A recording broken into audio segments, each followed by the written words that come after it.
Guys ఇంత దొడ్డు shawarma మీరు ఎప్పుడైనా తిన్నారా? మేమైతే ఎప్పుడు తినలేదు. ఈ రోజే ఫర్ ద ఫస్ట్ టైం తింటున్నా.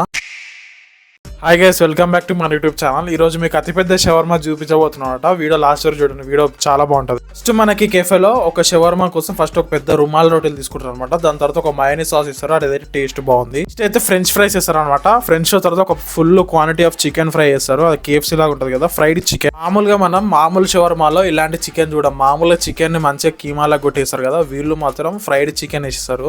మళ్ళీ దాని తర్వాత పైన కోటింగ్ ఇంకొంచెం సాస్ ఇస్తారు అనమాట. ఆ సాస్ వేసి మొత్తం మడత పెడతాడు ఒక పేపర్ లో. ముందే చెప్తున్నాం, ఇదైతే ఎప్పుడు ఒకసారి తినాలి. డైలీ తిన్నారనుకోండి మీరు అవుటే. ఆ ఫ్రైడ్ చికెన్ గానీ ఆ సాస్ గానీ అవంతా కొంచెం అన్హెల్దీ కాబట్టి ఎప్పుడు ఒకసారి తినాలి, కానీ ఎవ్రీ టైం మాత్రం తినొద్దు. అంత దొడ్డు షవర్మా ఒకటేసారి చేతిలో పట్టుకోగా ఆ ఫీలింగ్ ఎట్లా ఉంది. ఆ షవర్మా అసలు అది ఏందో చిన్నపాటి లగేజ్ లాగా ఉంది, చేతిలో బరువు ఉంది చాలా.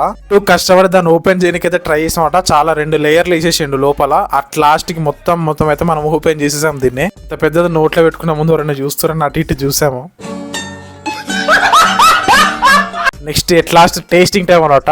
టేస్ట్ మాత్రం నిజంగా బాగుంది, ఎవరు నమ్మినా నమ్మకపోయి. ఇదైతే జంక్ ఫుడ్, హెల్దీ అయితే కాదు, అన్హెల్దీయే. కానీ ఎప్పుడు ఒకసారి తినొచ్చు. నిజంగా టేస్ట్ బాగుంది అనమాట. చాలా మంది ఇన్స్టాగ్రామ్ లో దీన్ని రీల్ చేసేవారు. అసలు నిజంగా ఎట్లుంటది బాగుంటుంది, కానీ టేస్ట్ మాత్రం నిజంగా బాగుంది. హైలైట్ ఏంటంటే ఫ్రైడ్ చికెన్. ఆ ఫ్రైడ్ చికెన్ తగులుతున్నప్పుడు అసలు టేస్ట్ సూపర్ ఉంటుంది. KFC మయోనీస్ అన్ని కలిపి తిన్న ఫీలింగ్ ఉంది. సో మీరు ఎవరైనా ట్రై చేయకుంటే కంపల్సరీ ట్రై చేయండి. మీరు ఈ రీల్ ఇన్స్టాగ్రామ్ లో చాలా మంది చూసిండొచ్చు. సో జెన్యున్ గా నిజంగా బాగుంది అంటే నిజంగా బాగుంది, కానీ రోజు మాత్రం తినొద్దు, ఇది మాత్రం కండిషన్. ఇక్కడ కూర్చోడానికి కూడా ప్లేస్ బాగుంది. సో మీరు ఎవరైనా ఫ్రెండ్స్ తో కానీ కాలేజ్ అయిపోయినాక జాబ్ అయిపోయినాక అయితే ఎప్పుడైనా వచ్చి తినొచ్చు. సో మన వీడియో నచ్చితే లైక్ చేయండి, మన ఛానల్ సబ్స్క్రైబ్ చేసుకోండి. నెక్స్ట్ వీడియోలో కలుద్దాం, అంతవరకు బాయ్.